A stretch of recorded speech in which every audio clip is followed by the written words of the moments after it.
कभी सोचा है कि एक खेलने वाली गेंद बिल्कुल साधारण सी, उसमें भी इतनी शक्ति हो सकती है विनाश करने की।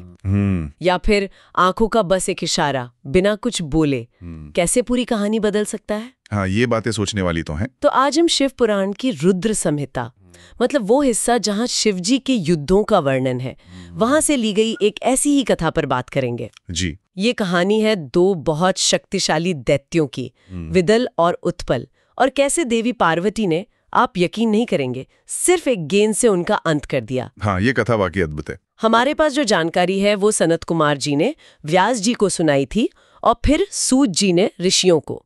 इसमें उन दैत्यों के वरदान का जिक्र है, देवताओं की चिंता, शिव पार्वती की एक लीला और एक बहुत महत्वपूर्ण शिवलिंग कंदुकेश्वर, उसकी स्थापना की बात है जी। तो हमारी कोशिश रहेगी कि आज हम समझें कि वो वरदान क्या था, पार्वती जी की शक्ति कैसे सामने आई, शिव जी का वो इशारा, उसका क्या मतलब था, और ये कंदुकेश्वर लिंग इतना अहम क्यों है। बिल्कुल, इन सब पहलुओं पर बात करते हैं। तो कहानी ऐसे शुरू होती है कि दो महादैत्य थे, विदल और उत्पल। हाँ।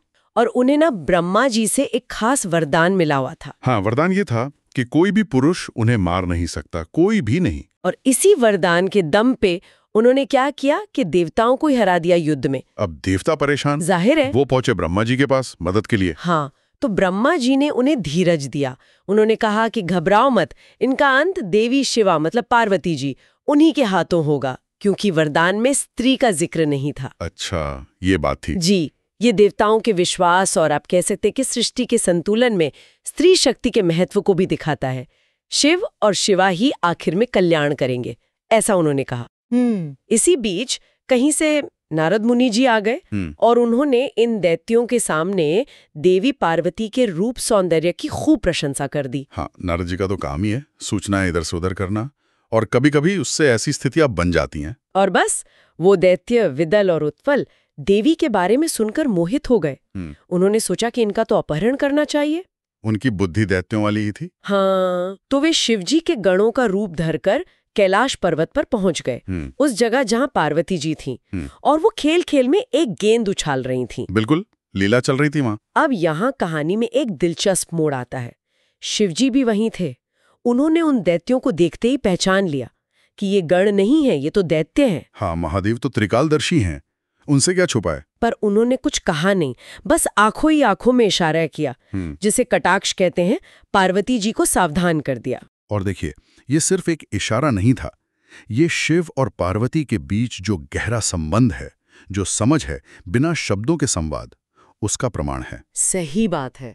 पार्वती जी फौरन समझ गईं, उन्हें पता चल गया कि ये कौन है और शिव जी क्या कह रहे हैं। और जैसे ही उन्हें संकेत मिला, देवी पार्वती ने उसी गेंद से जिससे वो खेल रही थीं, ऐसा प्रहार किया कि वो दोनों दैत्य एक ही वार में धराशायी हो गए। एक साथ, गेंद के एक ही प्रहार से। हाँ, लिखा है कि वो ऐसे गिरे जैसे तेज हवा से पके हुए ताड़ के फल गिर जाते हैं, या जैसे बिजली गिरने से पहाड़ की चोटी टूट जाती है। क्या अद्भुत वर्णन है।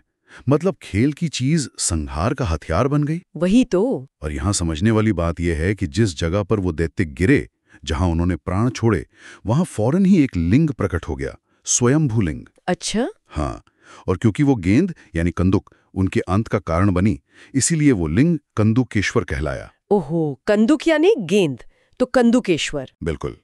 बताया जाता है कि यह लिंग काशी में है, ज्येष्ठेश्वर महादेव के पास, और इसकी महिमा भी बहुत है। कहते हैं कि ये दुष्टों का नाश करने वाला है, भक्तों को भोग और मोक्ष दोनों देता है, और जो नेक लोग हैं, सत्पुरुष, उनकी इच्छाएं पूरी करता है। ये तो उस पूरी घटना का एक प्रतीक बन गया। जी हाँ, देवी की लीला शक्ति का प्रतीक, जिसने आसुरी ताकत को खत्म किया। और कथा में ये भी कहा गया है कि जो कोई इस कहानी को सुनता है या सुनाता है या पढ़ता है, उसे भय और दुख से मुक्ति मिलती है। हाँ, ये पारंपरिक मान्यता है। ऐसी कथाओं का श्रवण केवल कहानी सुनना नहीं होता, ये एक आध्यात्मिक प्रक्रिया भी मानी जाती है। कहते हैं कि इससे इस लोक में सुख मिलता है और मृत्यु के बाद उत्तम गति प्राप्त होती है। हाँ। ये कथा है ही इतनी महत्वपूर्ण, रुद्र संहिता के युद्ध खंड का हिस्सा है और शिवजी को बहुत प्रिय है। तो संक्षेप में देखें तो कैसे दो दैत्य जिन्हें कोई पुरुष नहीं मार सकता था, उनका अंत हुआ।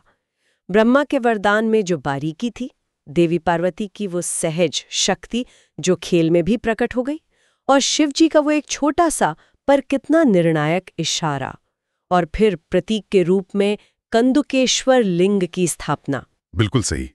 ये कथा हमें कई बातें बताती है। एक तो ये कि शक्ति हमेशा भयानक रूप में ही नहीं आती, वो खेल खेल में भी उतनी ही ताकतवर हो सकती है।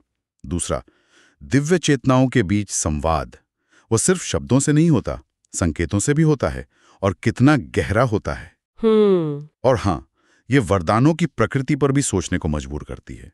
शब्द भले ही कुछ कहें, लेकिन सृष्टि का संतुलन बनाने वाली शक्ति अपना रास्ता निकाल ही लेती है। और अंत में एक विचार मेरे मन में आ रहा है कि क्या हम भी अपनी रोजमर्रा की जिंदगी में साधारण सी दिखने वाली चीजों को या कभी-कभी मिलने वाले हल्के से इशारों को, अपनी इंट्यूशन, अंतर्ज्ञान के संकेतों को, उनमें छुपी शक्ति या गहरे अर्थ को अनदेखा कर देते हैं? ये बहुत अच्छा सवाल है, सोचने लायक बात है। शायद ये कथा हमें अपने आसपास की दुनिया को और खुद के अंदर की आवाज को थोड़ा और ध्यान से देखने और समझने की प्रेरणा देती है। बिल्कुल। शिव पुराण के इस रोचक अंश पर हमारी ये चर्चा यहीं समाप्त होती है।